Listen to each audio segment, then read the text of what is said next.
Hello friends, Radhe Radhe. आप सब कैसे हैं? प्यारा सा कमेंट में बताइएगा। दोस्तों, मैं 3-4 दिन से न वीडियो एकदम ही नहीं डालती हूँ, क्योंकि मेरा तबीयत अभी पता ना क्या हो गया है। ना वीडियो कुछ नहीं बनाने का मन करता है, और काम वाम कुछ करने का मन नहीं करता है, तो काम तो करना पड़ता है, मजबूरी है दोस्तों। और आप लोग सपोर्ट कीजिए, दुआ कीजिए कि हम जल्दी से वह ठीक हो जाए, अच्छे से वीडियो बनाएं। हमारे सरस्वती पूजा चला गया दोस्तों, हमारे कल 26 जनवरी आने वाला है, वो भी चला जाएगा। मैं अच्छे से वीडियो नहीं बना पाती हूँ। चुप। मैं सोचती हूँ कभी भी अच्छे वीडियो बनाऊंगी, अच्छे दिन आता है तो मेरा तबीयत ही रहता है ख़राब हमेशा। मेरा ज़िंदगी में ऐसे ही कुछ लिखा है कि भगवान ही लिख के ऐसे भेजे हैं कि क्या।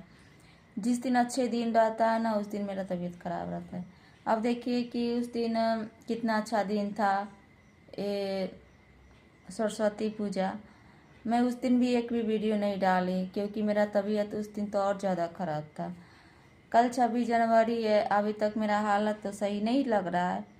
अब देखिए, कल तक देखेंगे कि अच्छे से वीडियो डाल पाते हैं कि नहीं पाते हैं। आप लोग दुआ कीजिए दोस्तों कि हम जल्दी से ठीक हो जाए, जो भी मेरा समस्या प्रॉब्लम हो जाए, हम ठीक हो जाए। क्या बताए दोस्तों, दावा जो भी लोग से बोलते हैं, तो सब लोग जो बोलते हैं उस तरीक़ा से मैंने हर चीज़ करती हूँ, फिर भी मेरे को ठीक ही नहीं हो रहा है। क्या बताएं आप सबसे। तो प्लीज़ आप लोग जितने मेरे ऑडियंस देख रहे हैं, सपोर्ट कीजिए, दुआ कीजिए, हम ठीक हो जाएंगे। ठीक है, चलिए बाय बाय।